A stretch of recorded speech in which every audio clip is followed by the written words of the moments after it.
Alright guys, we're back to talk about the upgrade action. Now the upgrade action is an early game action.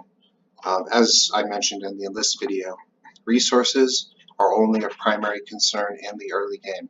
Later game, once you get your 5 workers up, you're going to have an abundance of resources to be able to easily get 2 stars with enlists and either deployments or buildings, which means that you're not actually going to need late game upgrades. In addition, we talked briefly about how upgrades are difficult to get a star for. To recap that, just to make sure people who skipped the enlist video are understanding, 6 upgrades as a star. Now, first off, 6 upgrades. That's going to take you 12 turns minimum, in addition to getting the resources down to be able to get that, get those upgrades in addition to needing to take whatever top row action is attached to it, which may not be ideal in all circumstances. So that's 12 turns. Let's say to get the oil you need, it's going to be an additional, some boards have production attached with upgrading, so let's call it an average of 3 turns to get the oil you need. Or, yeah. Which means you're spending 15 turns in terms of game length to get this star. The problem is 6 turns to 6 bottom row actions to actually get this is too much. It's too much for a couple reasons. First, you only need 4 mechs, so 4 bottom row actions, 4 bottom row actions, 4 bottom row actions, top row actions, top row actions, top row actions. Basically impossible and very easy to get with enlists. So you have these 2 that are kind of connected. You have these 3 which you pick up incidentally by moving and doing other things with your game that you're already doing with your game. You have this which you get just by producing 3 times if you choose to go an 8 worker game, or you just ignore this altogether. You have this which is only 4 bottom row actions, this only 4 bottom row actions. All of these stars are so much faster to get than this star, and it's just really not worth it. Let's cover another reason why it's not worth it. What are these last upgrades going to do for you?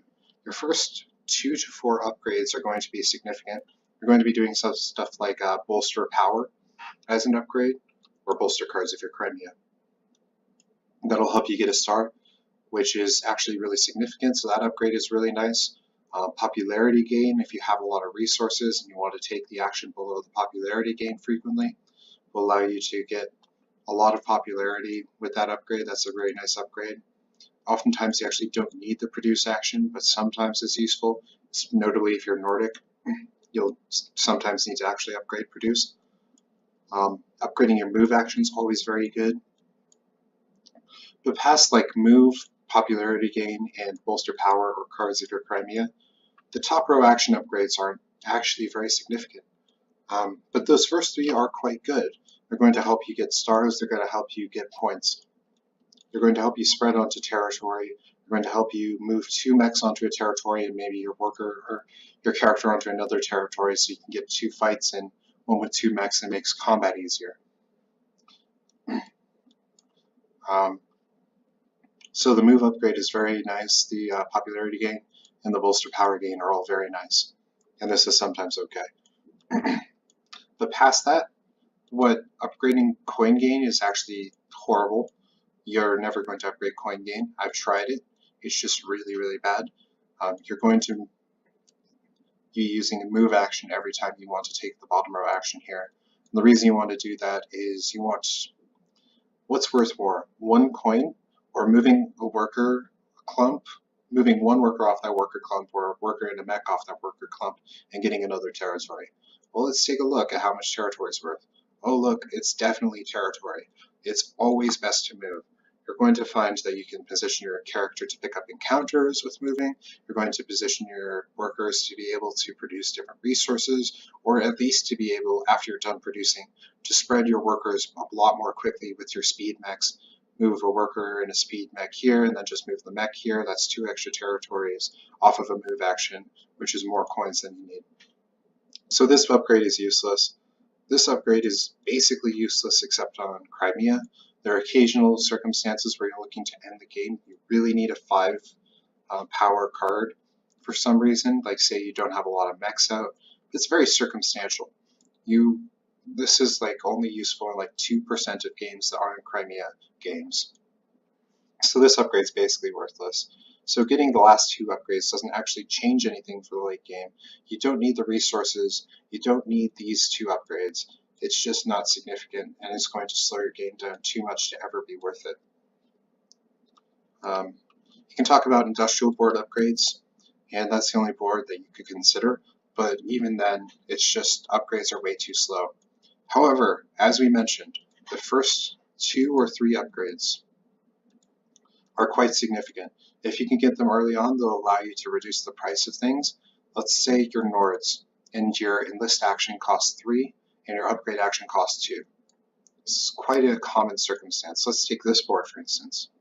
So Nords will frequently move this worker here, move this worker here, get 5 workers, get their speed back.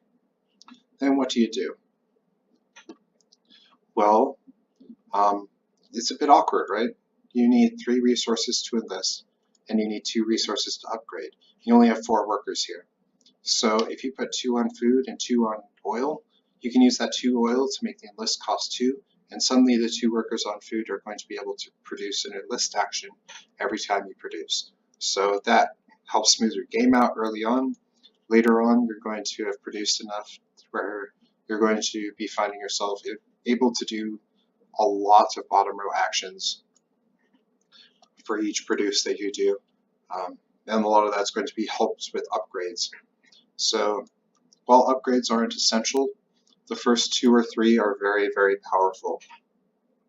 If you're going to do them, you're going to want to do them not as prioritized as enlists, but basically slightly behind enlists are early upgrades.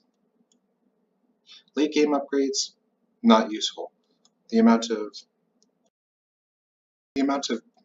benefit you're getting from them is very, very minor. If you keep in mind, let's say you wait on your last enlist for a little while.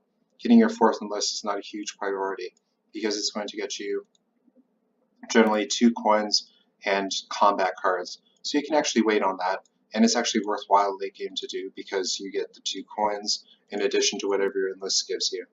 And it also gets you the star. But getting your upgrades out later on is going to reduce the cost of resources, which you don't really need.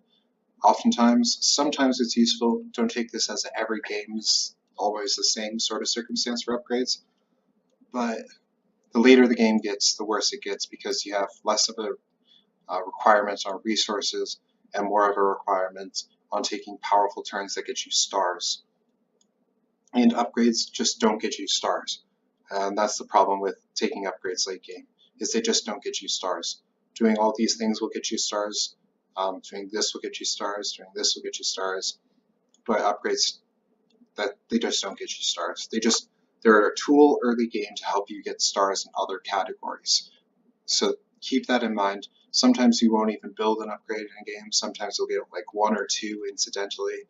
That'll help you smooth out your game because you had a trade action and you only needed, like say you have 1 steal and a trade action, or say you have 2 steal and a trade action, right?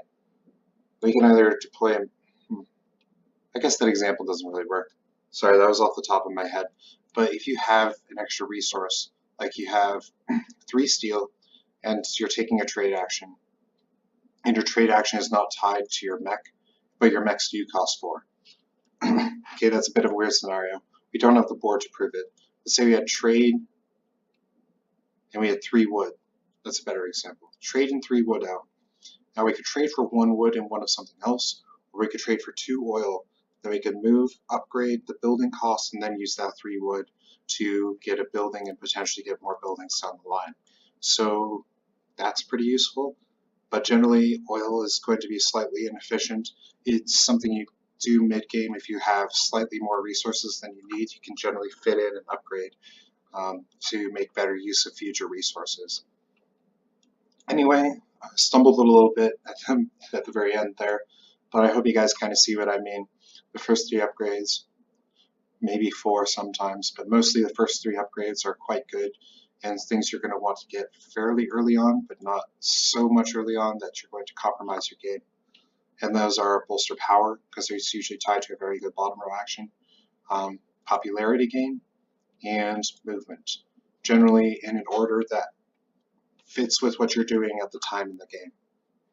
But after that, don't ever go for 6 upgrades unless your factory action allows you to do that, or you can rust phase and you can do that very quickly, but even then it's not always good. So this star is basically worthless.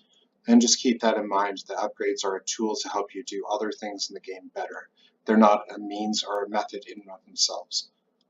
Anyway, I hope that helps you understand the nature of the bottom row action of upgrading slightly more. Let me know what you think, and have a nice day.